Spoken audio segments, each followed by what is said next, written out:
Welcome back to History for Hours. Tonight, we slip into the smoky nights of New York during Prohibition, where jazz spills from basement clubs and money changes hands faster than names are remembered. This is the world of Owney Madden, a man who blended charm with menace, where power was built behind nightclub doors, loyalty was bought as often as it was earned, and every celebration hid a quiet threat.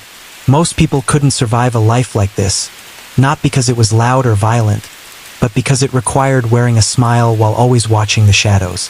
Before we settle in, take a moment to like the video and subscribe. Only if you genuinely enjoy these long, slow journeys through history's darker corners. And if you're listening right now, drop a comment with your location and local time. I love knowing where these stories travel. Now dim the lights, let the music fade, and settle in as we ease into the smooth, dangerous story of Owney Madden. Night settled gently over New York, the kind of night where the city didn't roar so much as whisper. Streetlights glowed like small moons, reflecting off rain-polished sidewalks.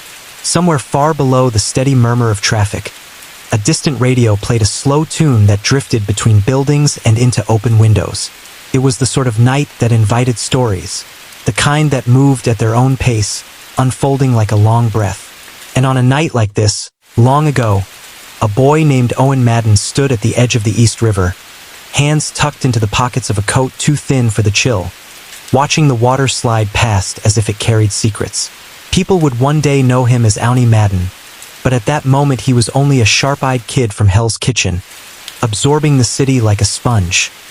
Every sound, every shadow, every shifting rhythm. He had been born across the ocean in Leeds, England, but memory had little use for that place. New York was where his world had truly begun. Hell's Kitchen in those days was loud and crowded and restless, a neighborhood that seemed to breathe through brick walls and fire escapes. Families packed into narrow apartments.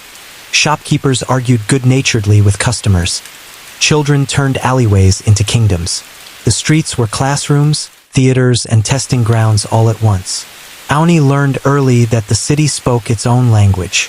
It spoke in glances exchanged across a crowded room, in the subtle way people stepped aside or stood their ground, in the difference between laughter meant to invite and laughter meant to warn. He watched men gather on corners and women lean from windows, watched how information traveled faster than footsteps. He didn't try to dominate these spaces. He studied them. There was something quietly magnetic about him, even then. He wasn't the loudest or the biggest, but people noticed when he listened. He had a way of leaning back just slightly, as if giving the world room to reveal itself. And it usually did. His childhood was not easy, but it was rich in texture. Days were filled with errands, odd jobs, and long walks through neighborhoods that felt like separate cities stitched together.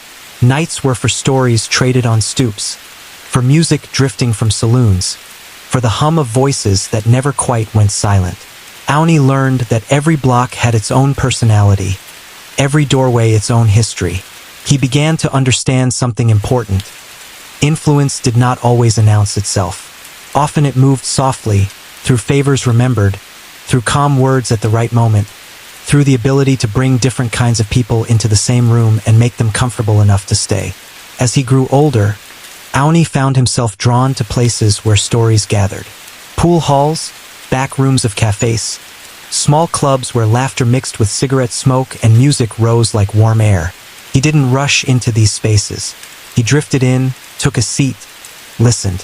He learned the art of being present without being intrusive, of speaking only when words added something to the air. People started to greet him by name, surprised him at first.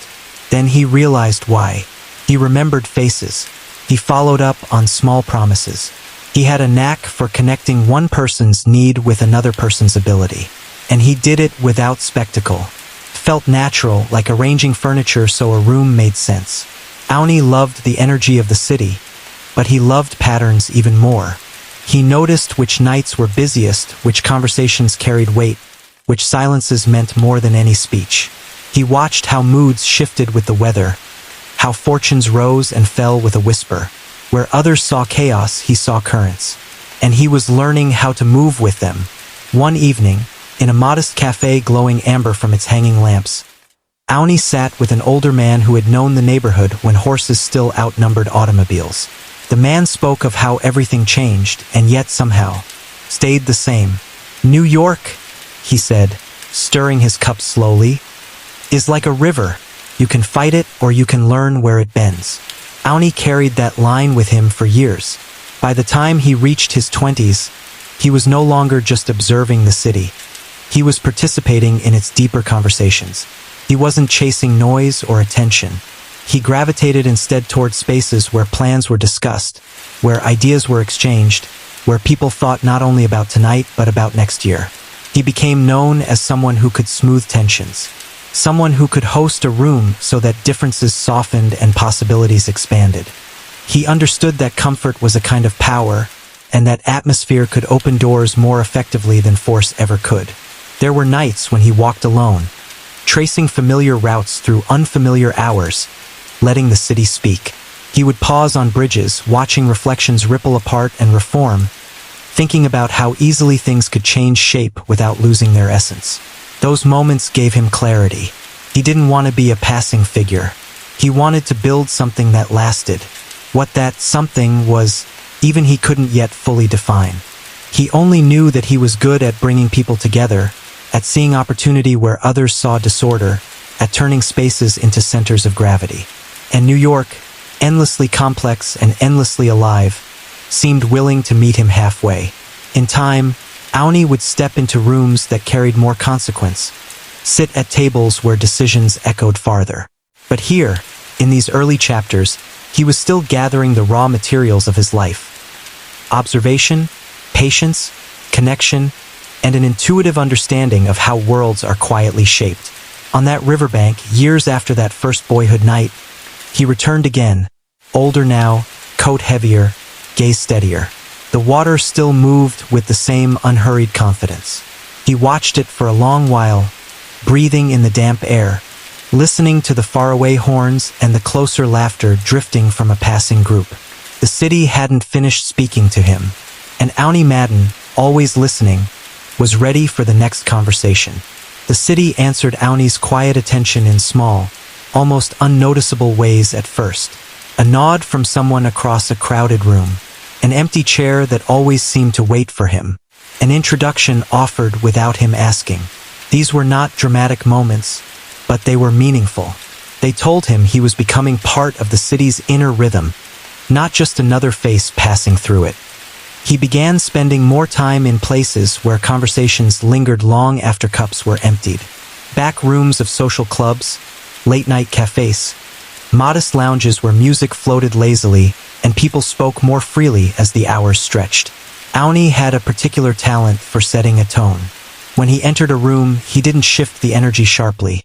He softened it, like lowering a lamp so its light became warmer instead of brighter. He listened far more than he spoke. And when he did speak, it was often to connect two ideas someone else had already offered, or to frame a disagreement in a way that made it feel less like a collision and more like a puzzle. People noticed that when Owney was present, conversations tended to end with handshakes rather than raised voices. There was a lounge on the west side that became something of a second home to him. It wasn't large or flashy. The walls were dark, the booths well-worn, the piano often slightly out of tune. But it had character. It drew musicians, small business owners, performers, and wanderers. People with stories, ambitions, and half-finished plans. Owney liked that mix. He liked rooms where worlds overlapped. He would arrive early, help the owner set out chairs, straighten a picture that had gone crooked. He paid attention to small details.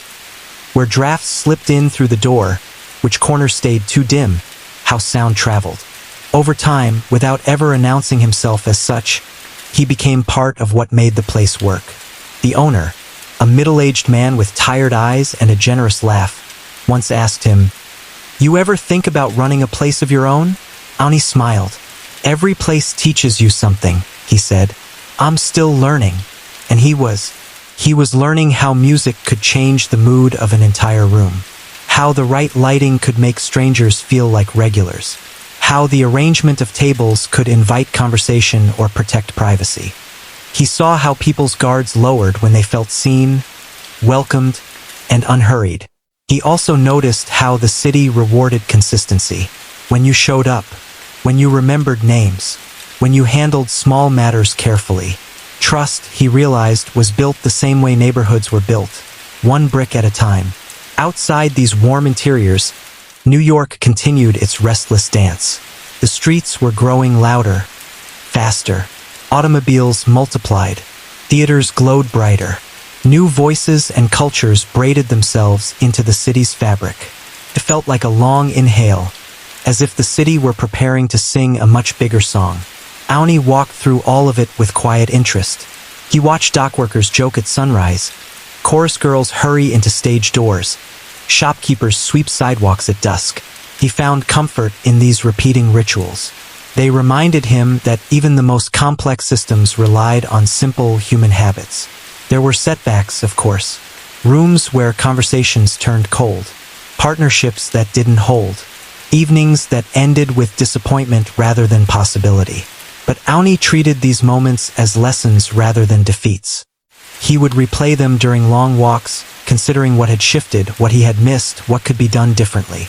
One winter evening, snow falling thick enough to soften the city's sharp edges, he found himself alone in a nearly empty cafe. A young musician played quietly near the window, his tune drifting like smoke. Owney sat with a notebook, something he had begun carrying more often. In it, he sketched ideas, not plans exactly, but atmospheres. How a place should feel. What sounds belonged there. What kind of conversations it should encourage. He wrote about warmth, about belonging, about giving people a reason to linger. And he realized then that what fascinated him most was not transactions or arrangements, but environments. The invisible architecture that shaped how people interacted. He wanted to build those spaces where energy moved the way a river moved, guiding without pushing. As months passed, opportunities came more clearly into focus. He began to take on more responsibility in the places he frequented. Advising here, organizing there, introducing someone to someone else. Slowly, naturally, his influence widened. He didn't chase recognition. In fact, he often stepped back so others could take credit. That too built trust. People learned that Owney's presence meant steadiness. That if he gave his word, it would be kept. That if he recommended someone, it was worth listening. Late one night, after helping close the lounge, he walked out into a street washed clean by recent rain. The air smelled of metal and coffee and distant smoke. He paused beneath a street lamp, watching water drip from a fire escape in slow, rhythmic taps. He felt something shift inside him. Not ambition exactly, but clarity. He knew now that he was ready to shape something of his own. Not loudly, not all at once, but carefully, patiently, the way the city itself had shaped him. He turned up his collar against the cold and began walking, already picturing spaces not yet built, conversations not yet spoken, connections not yet made. The night moved around him, and for the first time, it felt less like something he was studying and more like something he was about to compose. The river was bending, and Owney Madden was learning exactly where. The idea stayed with him, quietly but persistently, like a tune you catch yourself humming without remembering where you first heard it. Owney didn't rush it. He had learned that the city rewarded those who waited for the right moment. Instead, he began to explore New York with new eyes, no longer just observing how places worked, but imagining how they could become. He spent afternoons wandering through neighborhoods he hadn't known well before. Harlem, where music spilled from windows and the sidewalks felt like stages. Midtown, where ambition hummed beneath pressed suits and polished shoes. Downtown, where old brick buildings leaned close together as if sharing stories. He stepped into cafes, dance halls, modest hotels, listening not only to the people, but to the spaces themselves. Some rooms felt nervous, like they didn't yet know what they wanted to be. Others felt tired. A few, very few, felt like possibilities. Owney carried his notebook everywhere now. On park benches, he wrote about light, how it could invite or intimidate. On subway rides, he wrote about sound, how a room could be alive without being loud. In quiet diners, he wrote about flow, how people moved, where they paused, where they lingered. What he was really writing about, though, was comfort. He had come to understand that comfort didn't mean softness. It meant coherence, a sense that things were in their proper place. One evening, an acquaintance invited him to see a closed-down cabaret space on West 54th Street. The building was old, its sign long dark, its windows dusty. Inside, the air smelled faintly of wood and thyme. Rows of empty chairs sat unevenly before a small stage. The ceiling bore the faint outlines of smoke from years past. Most people would have seen only neglect. Owney saw potential. He walked slowly, hands behind his back, taking in every detail. He stood on the stage and looked out, imagining faces instead of emptiness, music instead of silence. He closed his eyes and tried to feel the room's future rather than its past. "This place used to matter," the acquaintance said. "Not sure it ever will again." Owney opened his eyes and smiled gently. "Places don't forget how to matter," he replied. "They just wait." Over the following weeks, he returned often. Sometimes alone, sometimes with people whose opinions he trusted. A pianist, a lighting technician, a man who knew the city's nightlife the way sailors knew the sea. He listened to every perspective, weighing not just what they said, but how they said it. Little by little, a vision formed. Not a loud, glittering spectacle, but a refined, welcoming room. A place where music would be central but not overwhelming. Where conversation would be as valued as performance. Where elegance didn't exclude warmth. Owney didn't announce his plans. He simply began. He worked with the building's owner, patiently, respectfully. He hired crews not just for their skills, but for their temperament.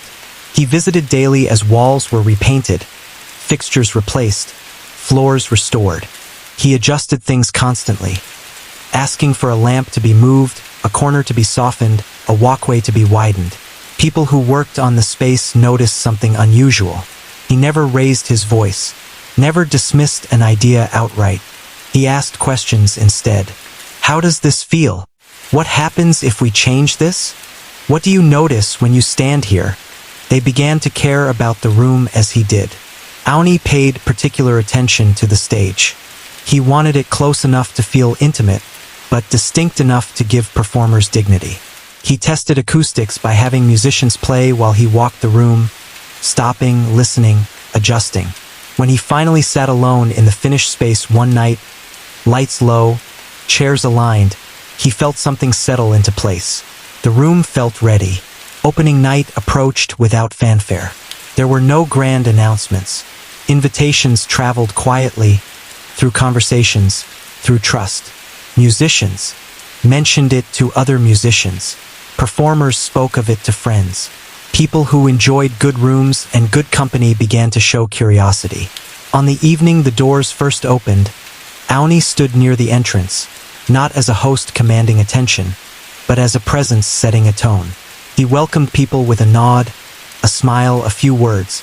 He watched how they entered, where they hesitated, what drew their eyes. Inside, the lights glowed warm and steady.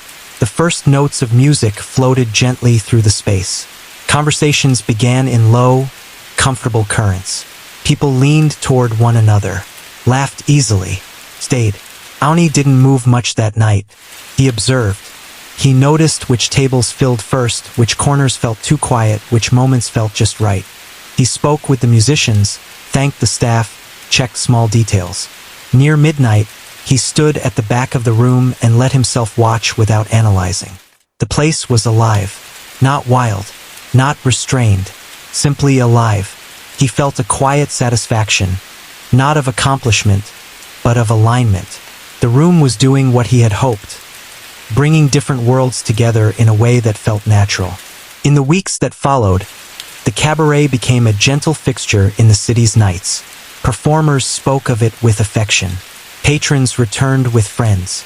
Some came for the music, some for the atmosphere, some simply because they felt good there. Owney continued to refine it, never considering it finished. He adjusted menus, changed lighting, shifted performance times. He introduced new musicians, new voices, new textures. The place evolved the way a good conversation evolves, responsive and attentive. And as it did, so did his role. People began seeking his opinion more often, about venues, about introductions, about possibilities. He didn't seek to expand quickly. He let influence grow the way roots grow, mostly unseen but strong. Late one night, after the last guests had gone and the staff were finishing their routines, Owney remained behind, sitting at a small table near the stage. The room was quiet now, but not empty. It felt full of echoes, of the energy that had passed through it. He realized then that he had crossed a line, subtle but significant. He was no longer only a student of the city. He was now one of its authors. And New York, complex and ever unfolding, was offering him a much larger page. The success of the cabaret didn't arrive like a headline. It arrived like a habit. People began to build it into their routines. Musicians scheduled their weeks around it. Couples chose it for quiet celebrations. Visitors to the city were brought there by friends who said, "You'll like this place," without needing to explain why. It became a kind of living room for the night, a space that belonged to no one and everyone at once. Owney watched all of this with the same calm attention he had always given the city. He didn't take the crowds as a sign to become louder. If anything, he grew more measured. He understood that once something finds its rhythm, the real work is protecting it.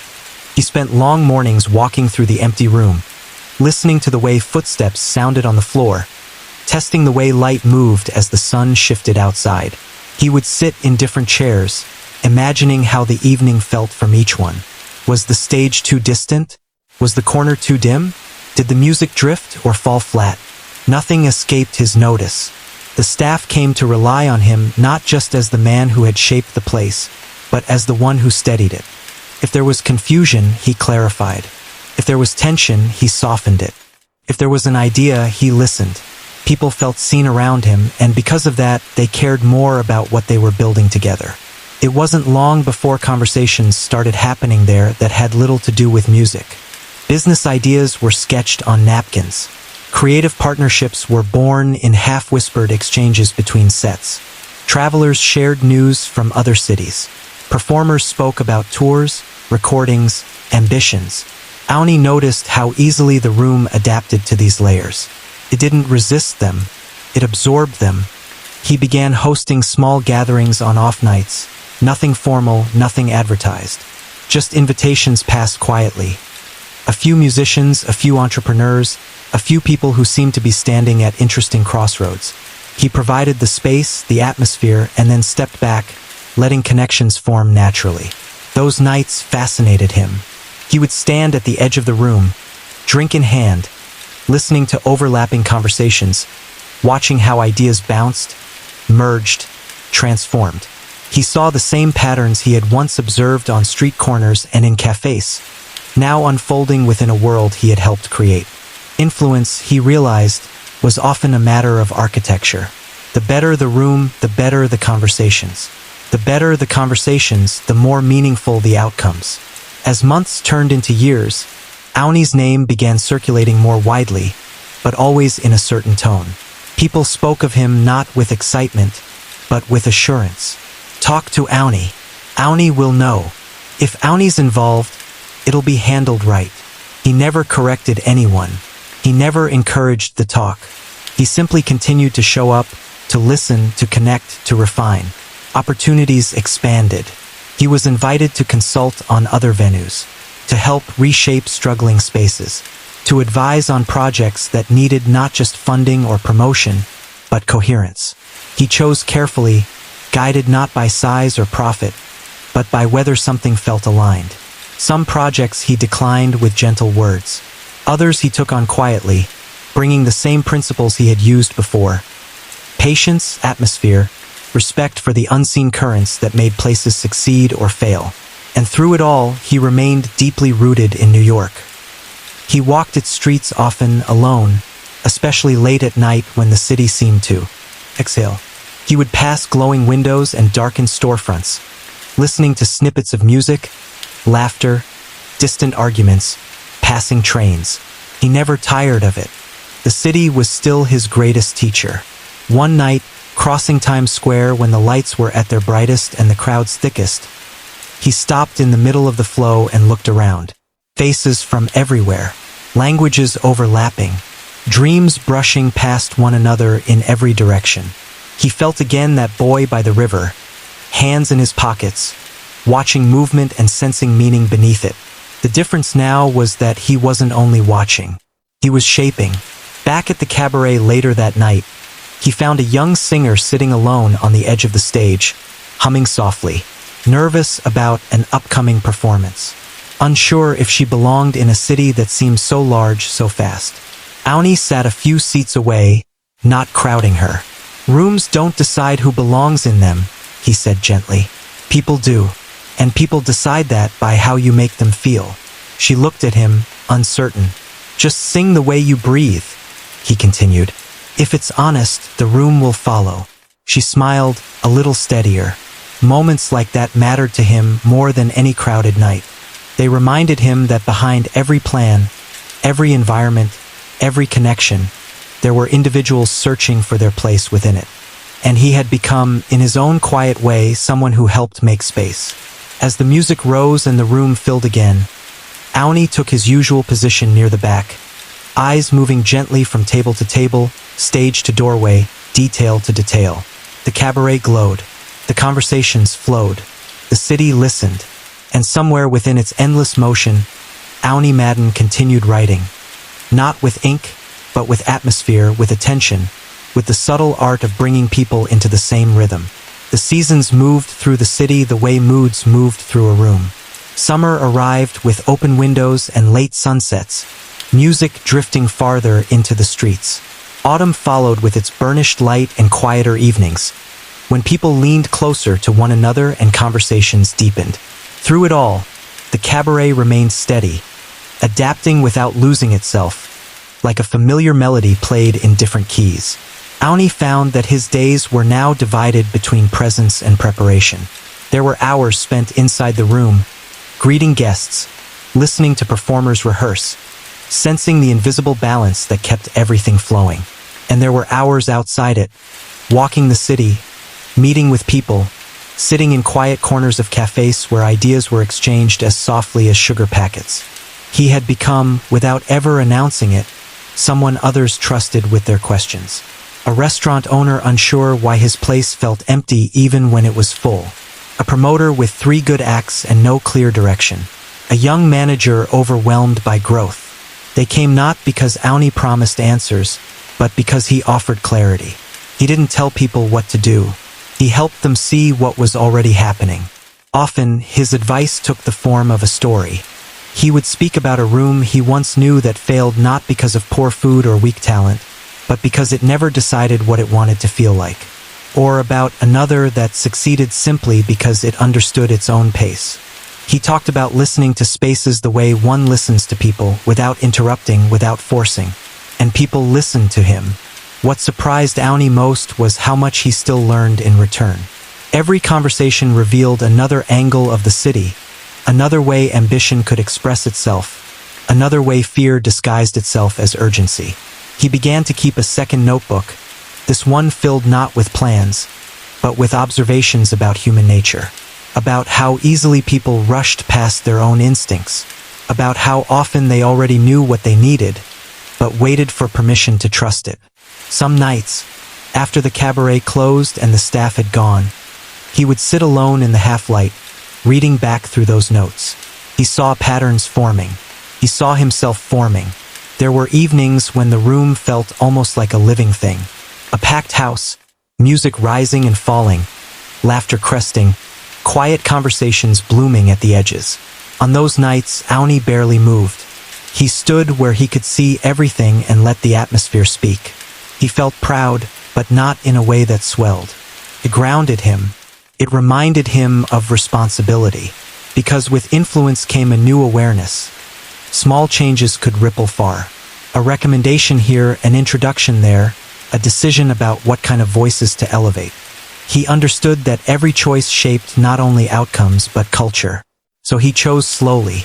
He supported musicians who brought warmth rather than spectacle. He welcomed projects that valued craft over noise. He aligned himself with people who thought in years instead of weeks.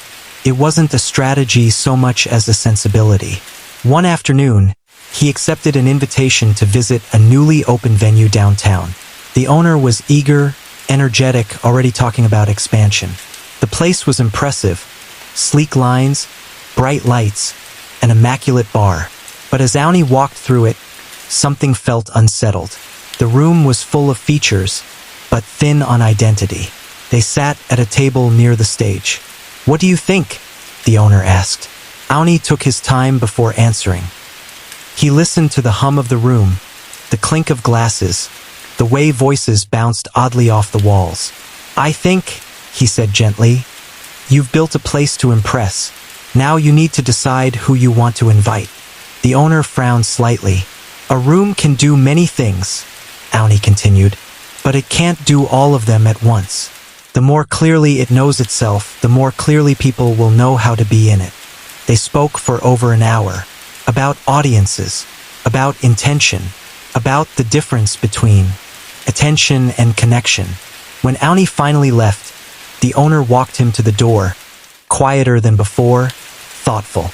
Owney stepped back into the street, feeling again that familiar sensation, that subtle turning of currents. Not every influence was visible, not every shift was immediate, but they accumulated. Back at his own place that night, he found the young singer from months before now finishing her set to warm, unhurried applause. Her voice had grown steadier, her presence more grounded. When she stepped off the stage, she caught his eye and smiled, a silent thank you. He nodded back. These were the moments he valued most. Not growth charts or busy calendars, but small evidences of becoming. Later, as the room thinned and the music softened, he spoke with one of his longtime staff members, a man who had been there almost since the beginning. "You ever think about slowing down?" the man asked. "Taking a little less on?" Owney considered the question honestly. "I think about deepening," he said, "not widening." The man laughed. "That sounds like you." Owney watched him return to his work, then looked around the room once more. He saw not just tables and lights and people, but layers of intention laid gently over time. He saw the boy by the river, the young man with a notebook, the careful builder of atmosphere, and he felt not an ending but a widening of perspective. The city had given him a voice. He had learned how to listen. Now he was learning how to sustain. Outside, the night went on. Somewhere, a new idea was being born. Somewhere else, an old one was fading. And within that endless exchange, Owney Madden continued to walk, to watch, to shape. Not loudly, not hurriedly, but with the quiet confidence of someone who understood that the most enduring changes are often the ones you feel long before you can name. Owney began to realize that influence, in its most potent form, was invisible. It wasn't about commanding attention or forcing action. It was about creating conditions in which people could act with confidence, in which ideas could emerge naturally, in which the rhythm of the room or of the city aligned with intention. The cabaret had been a classroom in this sense, but now he was learning on a larger stage. The city itself. He walked through neighborhoods he had never paid attention to, noticing how certain streets hummed with vitality while others seemed to stall. He observed where people gathered, how they moved, the way light played off windows in the late afternoon. He began mapping these patterns in his mind, not for profit but for understanding. Conversations became an art form. He spoke with anyone willing to talk, from street vendors to performers, from artists to shopkeepers. He didn't seek to impress. He sought to understand. And as he listened, he noticed the subtle ways in which people trusted him. A pause, a glance, a willingness to share what they often held back. It was during one of these walks, in a quiet square near the East River, that he stumbled upon an abandoned warehouse. Its windows were dusty, the doors boarded, yet there was something about the high ceilings and open space that made his mind race. He could see light filtering through skylights, the echoes of conversation, the potential for music to travel freely. He made a mental note. Days later, he returned with sketches and ideas. He spoke with city planners, engineers, and even a few trusted performers about the possibilities. Slowly, carefully, the idea of a second venue began to take shape. Not a copy of the cabaret, but a complementary space. A place where creativity and conversation could flourish differently, where energy could be more expansive, where new voices could find their rhythm. The process was slow. Owney understood that rushing would ruin it. He oversaw the restoration personally, often sitting quietly in corners while carpenters measured and painters brushed. He tested acoustics by walking through empty hallways, humming to hear the echoes, adjusting angles and surfaces to find the balance between intimacy and openness. In the evenings, he would return to the original cabaret, watching the room breathe. He observed patterns of human behavior, the way laughter traveled, the way gestures connected strangers, the way music could calm or energize. Each insight informed the decisions he made in the new space. One night, a young musician approached him. "You've built something that feels alive," she said. "How do you do it?" Owney smiled, thinking of all the nights spent walking streets, observing details, listening. "I don't build it," he said. "I help it find itself." The phrase stayed with him as he walked home. It wasn't about control, not truly. It was about creating conditions for life to emerge naturally. People, music, conversation, they thrived when they felt aligned with the space around them. Weeks turned into months. The new venue began to take shape, and Owney's role evolved. He was no longer just the founder of a successful cabaret. He was a curator of experiences, a facilitator of connections, a quiet architect of influence. His days were long, filled with meetings, tests, adjustments, and walks. But each night, when the first notes of music floated through either venue, he felt the same satisfaction he had felt years ago on opening night. It was during one of these evenings that he noticed a pattern he hadn't anticipated. People from different walks of life, artists, businessmen, travelers, were beginning to intersect in ways that seemed almost orchestrated. A young entrepreneur met a singer with a touring schedule. A retired professor found herself in conversation with a street performer. Ideas sparked and traveled, carried on invisible currents that only he seemed able to perceive. Owney realized that he had become more than a caretaker of spaces. He had become a connector of people, a facilitator of unseen networks, a guide to the rhythms that allowed creativity and conversation to flourish. He also realized that influence carried responsibility. Every decision about lighting, sound, programming, even the placement of chairs had consequences. And every choice required care, attention, and patience. He had seen what happened when spaces were neglected or rushed, when human behavior was underestimated. Now, he measured each step, each adjustment with the weight of experience behind him. Late one night, as he walked the streets after both venues had closed, he reflected on how far he had come. The boy by the river, the young man in the cafes, the careful observer. He was all of them still, but now tempered by decades of experience. He had learned that the city, like people, required patience, respect, and attention.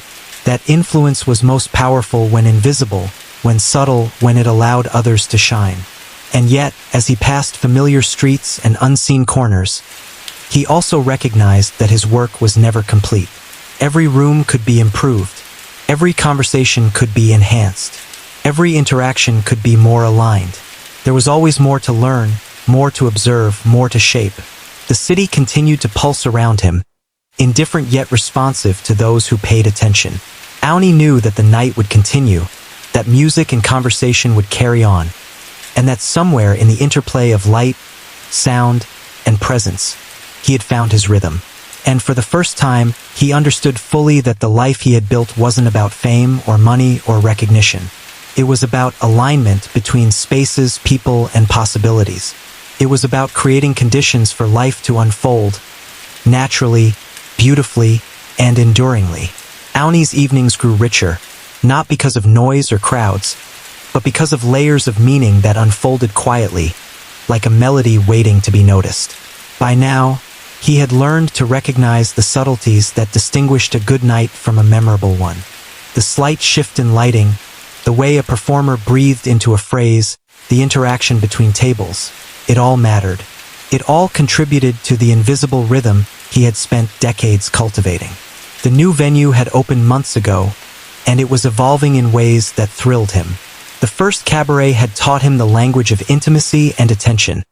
The second was teaching him the language of openness and adaptability. He noticed how audiences reacted differently, how they carried conversations across spaces, how new performers discovered confidence in corners that he hadn't even expected them to occupy. Each night became a living experiment, a canvas of human behavior and connection.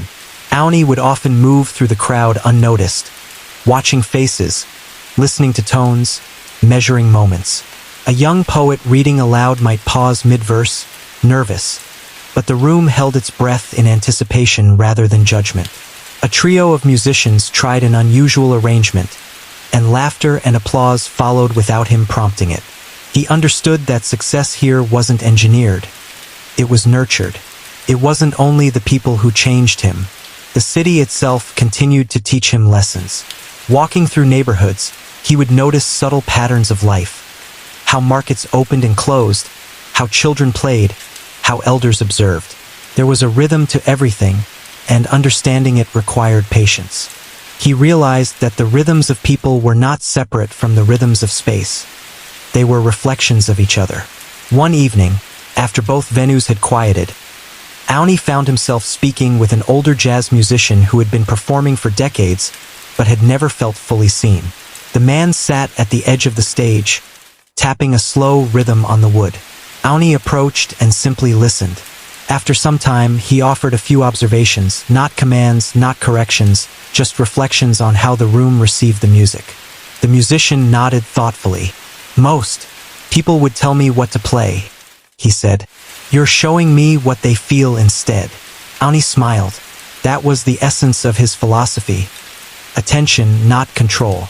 Influence without imposition. He realized that his most profound impact came from moments like this, where people felt aligned with their own instincts rather than directed by another's will. Businessmen and artists, travelers and locals, all gravitated toward his venues. And yet, he never sought attention. The room was the stage, the people were the performers, and he was merely the observer who ensured the performance remained authentic. He had come to understand that true leadership was rarely loud. It was quiet, steady, and deeply aware of the currents beneath the surface. On another night, a young entrepreneur approached him after a performance. "I don't know how you do it," she said. "Everything feels effortless here, but I know it's not." Owney leaned back, considering the weight of her words. "It's not effortless," he replied. "It's patient. Every detail, every gesture, every decision matters. You just don't see it because the room is doing its job, not mine." This became a recurring thought for him. Influence wasn't in the overt gestures, the loud statements, or the visible authority. It was in preparation, observation, and subtle intervention. It was in creating environments that allowed people to flourish on their own terms. As months turned into years, Owney began to notice the next generation emerging. Performers who had started timidly were now confident. Staff who had once followed instructions blindly now made thoughtful decisions. The city's rhythms were shifting slightly, but those who had learned to pay attention were adapting with it. He spent long mornings in quiet reflection, reviewing notes he had taken over the years about space, rhythm, and behavior. Sometimes he would sketch layouts, imagining new angles or ways to enhance connection. Other times he simply sat in silence, watching light spill across the floor, listening to distant traffic, sensing patterns he couldn't articulate fully. And then there were the unexpected moments. A conversation overheard in the hallway that sparked an idea. A performer's spontaneous improvisation that shifted the energy of the room. A stranger leaving a note of thanks on the bar. These small, unplanned events reminded him that the room, the city, and life itself were dynamic, never static. Owney realized that his life had become a delicate balance, maintaining the structure and rhythm of spaces, while allowing them to evolve organically. Control was minimal. Stewardship was everything. He understood that the more he allowed spaces and people to find their own voice, the richer the outcomes. Walking through the city late one night, he reflected on the many paths that had led him here. The boy by the river, the quiet cafes, the crowded streets, the cabaret, the new venue. Each was a lesson in observation, patience, and alignment. Each had taught him that true impact came not from force, but from understanding, anticipation, and subtle guidance. And as the lights of the city glimmered around him, he felt the familiar satisfaction of being exactly where he needed to be, in tune with the rhythm of people, spaces, and possibilities. The night stretched ahead, full of unspoken potential, and Owney Madden moved through it quietly, attentively, ready to shape the currents without ever disturbing their flow. The nights had changed over the years, yet the essence of Owney's work remained constant. Presence, observation, and gentle guidance. He moved through the cabaret and the new venue with a quiet confidence that came from decades of understanding how people and spaces interacted. Each corner of the rooms held memories, some faint, others vivid, like echoes of countless conversations, music, and laughter that had once filled the air. Owney began to notice how the rhythms of the city outside seemed to mirror the rhythms inside his spaces. Streets that hummed with life in the afternoon fed energy into the evening's performances. Cafes spilling with chatter in the morning became incubators for ideas that later surfaced on his stages. He realized the city itself was a collaborator, its pulse and energy shaping the life of his venues in ways subtle and profound. One night, as he walked through the second venue after a performance had ended, Owney paused near the stage. The room was empty now, except for a few lingering notes of music hanging in the air. He ran his hand across the polished wood of the floor, feeling the vibrations of sound that still lingered. There was a satisfaction in that quiet residue, the afterglow of human energy and artistry. He reflected on the performers who had grown under his guidance. The young singer who had once been tentative now commanded attention effortlessly. The trio of musicians who had struggled with their timing now played with an instinctive flow that seemed almost magical. Owney understood that his influence had been indirect.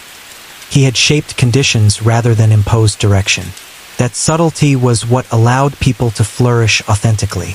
As the weeks passed, he began mentoring a new generation of managers and curators, people who would one day take responsibility for spaces in their own right. He taught them to observe without judging, to listen without interrupting, to anticipate without forcing.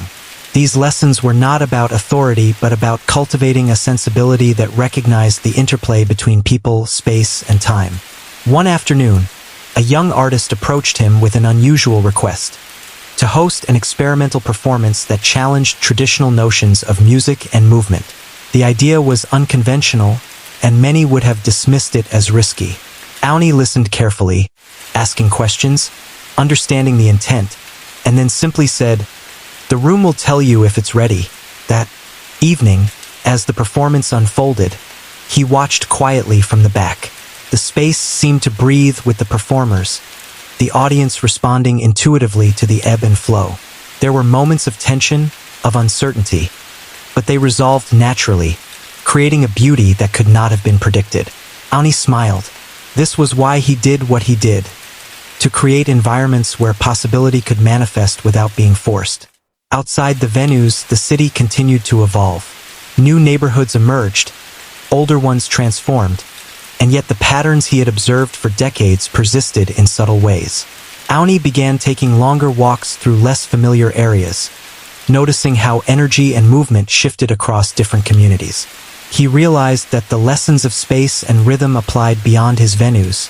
They were universal. One evening, while walking past a street performance in a park, he paused to watch. A small crowd had gathered, and the interaction between performer and audience was spontaneous and fluid. Owney recognized the same principles at work: observation, responsiveness, subtle guidance.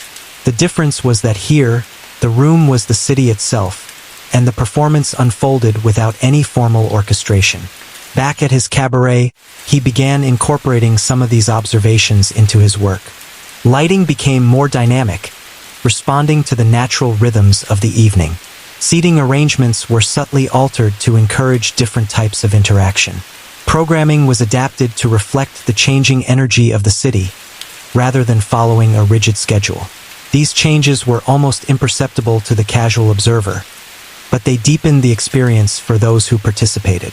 Owney's influence extended beyond performance and entertainment. He became a quiet advisor to those who sought guidance, whether in business, art, or personal growth. His approach was consistent. Listen first, understand the context, create conditions for action, and then step back. People began to recognize that his presence was a stabilizing force, a subtle yet powerful influence that shaped outcomes without dominating them. One night, after both venues had closed, he walked along a quiet riverside path. The water reflected city lights, creating a shimmering tapestry that seemed almost alive. Owney felt a profound sense of connection, not just to the city or the spaces he had cultivated, but to the invisible networks of energy, creativity, and human interaction that flowed through them. He realized that his life's work had become about more than venues and performances. It was about sustaining rhythm, fostering connection, and nurturing the unseen currents that carried people forward. And in that quiet moment, he understood that the journey was ongoing. There would always be new voices to hear, new spaces to shape, new patterns to observe. Influence, he realized, was not a destination but a continuous practice, a delicate balance of attention, presence, and restraint. Owney smiled to himself and continued walking, knowing that the city, the people, and the spaces he cherished would carry on their stories, each one a testament to the careful, quiet cultivation of life's rhythms. The mornings became Owney's time for reflection, long walks, and quiet observation, while nights were for music, laughter, and the subtle orchestration of the venues. Mornings allowed him to immerse himself in the city's rhythms without interruption. He noticed the interplay of movement, delivery carts rattling along cobblestones, school children skipping to classes, merchants arranging fresh produce, the occasional street performer testing a note or two before the day officially began. Owney had learned that influence was not just about orchestrating moments in his venues. It was about understanding the environment in its totality. He walked slowly, listening, observing, noting patterns that others might overlook. The way sunlight hit the corner of a building, the echo of footsteps down a narrow alley, even the scent of coffee drifting from a cafe. All these were signals in an unspoken language he had grown fluent in. He often paused in the quieter corners of the city to reflect on his own journey. He remembered the early days, the cabaret with its modest stage and hesitant performers, the experiments that sometimes failed, the nights when nothing seemed to align. Each memory was a lesson, a reminder that patience and observation were more powerful than action or impulse. By mid-morning, Owney would sometimes return to one of his venues, which by now were bathed in natural light. He'd watch the space transform as staff prepared for the day. Chairs aligned, stages tested, microphones and instruments checked. Each small detail mattered. He recognized that the energy of the day was built before a single visitor arrived. The preparation set the tone, shaping how people would move, speak, and interact once the rooms filled. Owney began mentoring a small group of staff more formally, sharing the philosophy that had guided him for decades. He taught them to observe quietly, to anticipate needs without imposing, and to create conditions for authenticity. His lessons were subtle, often delivered as stories or questions rather than instructions. Notice what happens when someone pauses mid-step, he would say, and ask yourself why. The answer often reveals more than words ever could. A young manager once asked him, "How do you know when a space is working?" Owney smiled. "You feel it before you see it. There's a rhythm in the air, a hum in the conversations, a resonance that isn't audible but undeniable. That's when you know. Everything else is just details." Over time, Owney noticed a change in his own perception. He began seeing patterns not only in the venues or the streets but in human behavior more broadly. The city was alive with invisible currents, and he had become adept at sensing them.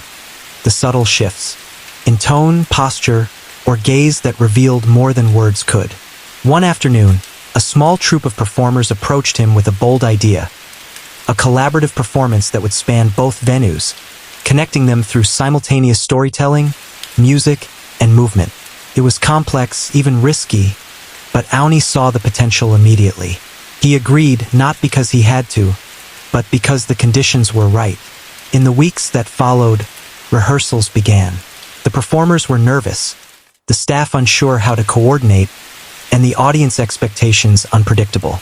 Owney observed quietly, intervening only when necessary, adjusting lighting or sound subtly to create cohesion, always allowing the performers and audience to experience the unfolding story naturally. The night of the performance arrived. The venues were filled with anticipation, the air thick with possibility. As the performance began, Owney watched the energy shift effortlessly between the rooms.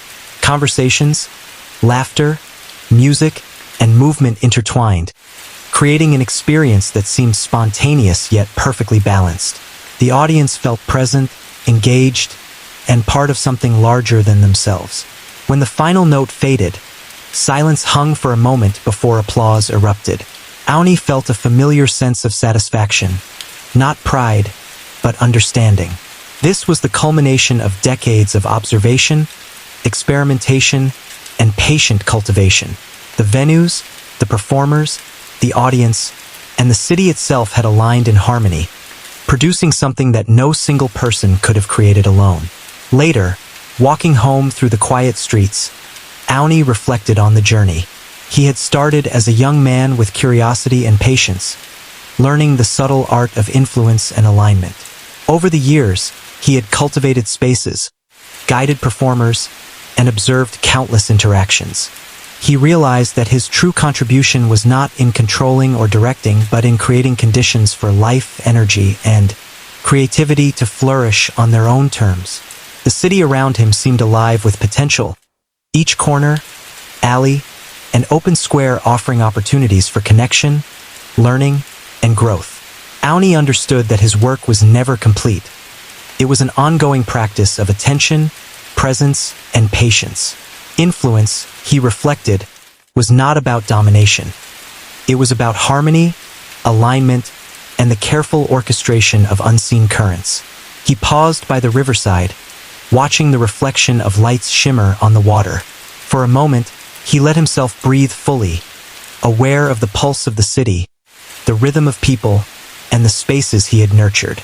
Everything he had built was less about structures or performances and more about the invisible threads that connected all things. Owney smiled softly, knowing that as long as he remained attentive, curious, and patient, the rhythm of life would continue to unfold beautifully, and the spaces he had shaped would carry on, quietly facilitating connection, creativity, and possibility. The morning light spilled gently into the cabaret, painting the room with a soft golden hue. Owney moved among the tables and chairs, not adjusting or arranging anything in a hurried fashion, but simply observing how the light and shadows played across surfaces, how the empty room seemed to breathe before the day's activities began. It was in these quiet hours that he felt most attuned to the pulse of his work, the invisible threads that connected people, spaces, and energy. He had begun to notice something new, the patterns of movement not just within his venues, but across the city itself. Street vendors, children skipping along sidewalks, the way commuters clustered near corner cafes. Each small motion carried a rhythm, a current that he could read if he took the time. The city, in all its sprawling complexity, had a pulse that mirrored the subtle dynamics he had cultivated within his venues. A young performer arrived early carrying a stack of sheet music and a small instrument case. She was nervous, her steps uncertain, but Owney simply nodded at her presence. "Take your time," he said softly. "The room will tell you where it wants to be." Her eyes widened, and she smiled, a mixture of relief and curiosity. That was always the trick, Owney thought, to allow space for people to find their own rhythm rather than imposing one upon them. It required patience, observation, and restraint, qualities that had become second nature to him over decades of quietly orchestrating life around him. The rehearsals that followed were unlike any before. Owney encouraged experimentation, subtle improvisation, and collaborative interplay. Nothing was forced, yet everything was intentional. Each note, each gesture, each pause had significance, and he taught the performers to feel the space as much as they performed within it. There was no hierarchy here, just a shared rhythm, an understanding that every presence mattered and contributed to the overall energy. Throughout the day, staff moved fluidly, anticipating needs without overt instruction. Owney had trained them not to follow directions blindly, but to sense when intervention was necessary and when to allow the flow to continue naturally. He watched as small adjustments, lighting, furniture, minor shifts in timing, produced profound changes in the atmosphere. The room seemed alive, responding to the subtle cues, aligning energy with intention. As evening approached, the city outside mirrored the energy inside. The streets buzzed with anticipation, lights flickered to life, and distant music carried faintly through alleyways. Owney's venues were ready. The performers were ready. Even the audiences, though unaware of the careful cultivation behind the scenes, would be swept along in the evening's rhythm. The first guests arrived quietly, each greeted with warmth and subtle acknowledgement. The music began, but not in a linear fashion. It emerged organically. Conversation between performers, space, and audience. Laughter, murmurs, and applause rose and fell naturally, never forced, never manipulated. Owney watched from the back, not as a conductor but as an observer, sensing how the energy shifted, how people leaned in, relaxed, and participated in a living, breathing experience. Midway through the evening, a young musician paused, uncertain about the next passage. Owney, noticing the hesitation, made no gesture, no comment. Instead, he allowed the room itself to respond. The audience leaned in subtly, a few nods here, a murmur of encouragement there.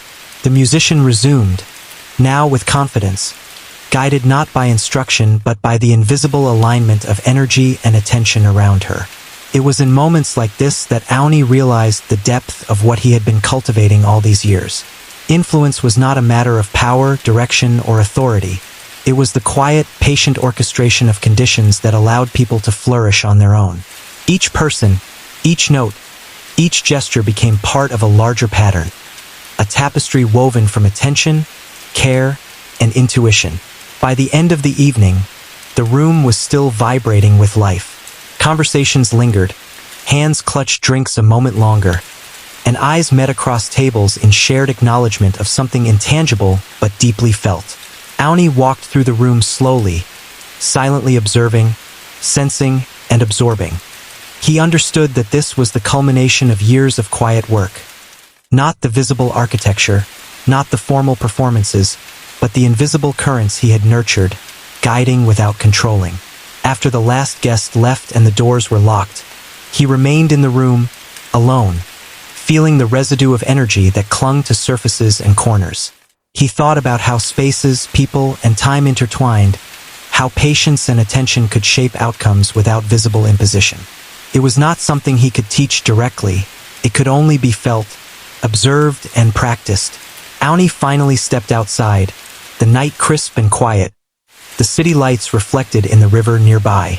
He breathed deeply, attuned to the hum of life that continued around him. The work was never complete, he knew, and that was precisely what made it beautiful. A continuous practice of observing, shaping, and aligning with the rhythms of people and spaces. He walked slowly through the streets, absorbing the city's pulse, knowing that each corner held potential, each alley whispered possibility, and every moment offered a chance to align, guide, and understand without force. Influence, he reflected, was the quiet art of listening to life itself and allowing it to flourish. And in that stillness, Owney Madden felt the satisfaction of a life devoted to subtle mastery, patient cultivation, and the art of shaping human experience, not through command, but through presence, perception, and care. The morning after that remarkable evening, Owney walked through the city streets with a quiet satisfaction, yet his mind was already weaving the threads of what could come next. He had learned long ago that life was a series of interconnected rhythms, each moment influencing the next, each interaction leaving subtle impressions that could ripple outward in unexpected ways. His work had never been about recognition or fame. It was about the spaces he cultivated, the human connections he fostered, and the invisible energy that flowed through them. As he moved past familiar storefronts and quiet alleyways, He noticed a group of young musicians rehearsing in a small park. They had a rawness to their play, an untamed energy that could easily become chaotic if not guided. Owney paused and observed them from a distance. He didn't step in or correct. They were learning, discovering, feeling the rhythm themselves. That was the essence of his approach, to allow people to explore, to create conditions where growth could happen naturally without overt control. Later, in his cabaret, he met with a young choreographer who wanted to experiment with the interaction between dance and audience in ways that had never been attempted before. Many would have found the idea daunting, but Owney's philosophy was always to provide space for creativity while gently aligning it with the energy of the environment. "The room will respond if you let it," he told her. "Watch, listen, and move with what's already there, rather than against it." Rehearsals began in earnest. Owney watched as performers and staff gradually internalized his approach, sensing the invisible currents rather than imposing their own will. Adjustments were subtle. A shift in lighting, a pause in sound, a small rearrangement of space. Each change had a ripple effect, influencing how the performers and audience experienced the event. It was an organic process, one that required patience and trust in the natural flow of energy. Even in moments of uncertainty, Owney's presence provided reassurance. A performer stumbled over a sequence of steps, a note was missed, a rhythm faltered, but he never intervened aggressively. Instead, he allowed the space and people within it to recalibrate themselves. Slowly, the flow returned, stronger than before. Owney recognized these moments as the true test of influence, creating resilience without domination, trust without coercion. Outside the venue, the city itself seemed to echo this philosophy. People moved through streets with a subtle awareness of each other. Communities formed and dissolved naturally, and patterns of daily life continued their intricate dance. Owney realized that the principles he applied in his cabaret could extend far beyond the walls of any building. They were about life itself, about how attention, patience, and subtle guidance could shape outcomes without controlling them. That evening, a collaborative event was held between multiple performers across different parts of the city, each linked not by formal instruction but by the invisible threads of timing, awareness, and intuition. Owney observed from a distance as the interactions unfolded. The audience moved from one location to another seamlessly. Performers responded intuitively to shifts in mood and energy, and the city's natural rhythm seemed to enhance the experience rather than disrupt it. The result was a performance that was both unpredictable and perfectly cohesive, a living testament to the philosophy Owney had honed over decades. Later, in the quiet hours after the event, Owney sat alone in his favorite corner of the cabaret. The air still held the echoes of laughter, music, and conversation. He thought about the young artists he had mentored, the spaces he had shaped, and the countless small decisions that had accumulated into something far greater than himself. Influence, he understood, was not a matter of power. It was the careful cultivation of conditions, the patient guidance of energy, and the deep awareness of human nature. As the city lights reflected in the windows, Owney reflected on his own journey. From the early days of uncertainty and trial, he had grown into a quiet orchestrator, someone who understood that the most profound impact was often invisible. The people who had passed through his venues carried fragments of that influence into the wider world, each interaction creating ripples that could never be fully measured. Walking home along the riverbank, Owney felt a deep sense of fulfillment. He knew that the work was never truly complete. There would always be new performers to guide, new audiences to engage, new rhythms to sense, but that was precisely the beauty of it. Life itself was a continuous flow, and his role was to harmonize with it, not to dominate it. And as he paused to watch the reflection of the city in the water, Owney understood that the essence of his life's work was simple yet profound: to observe, to guide subtly, to nurture potential, and to create spaces where life, energy, and creativity could flourish in ways that were entirely their own. As the city settled into the quiet of night, Owney Madden stood alone on the riverside, reflecting on the decades behind him. The streets, the venues, the people, all had moved through his life like threads in a tapestry he had helped weave, not by force, but by patient observation and subtle guidance. He realized then that his true influence had never been about control or power. It had been about creating spaces where people could flourish, rhythms could align, and life could unfold naturally. Every performer who had found their confidence, every audience that had felt the pulse of connection, every small moment of harmony, these were his legacy. Owney took a deep breath, feeling the pulse of the city around him, the quiet energy that continued even without his intervention. And with a soft smile, he understood that life itself was the ultimate performance, and he had spent it mastering the art of listening, observing, and nurturing the invisible currents that made it beautiful.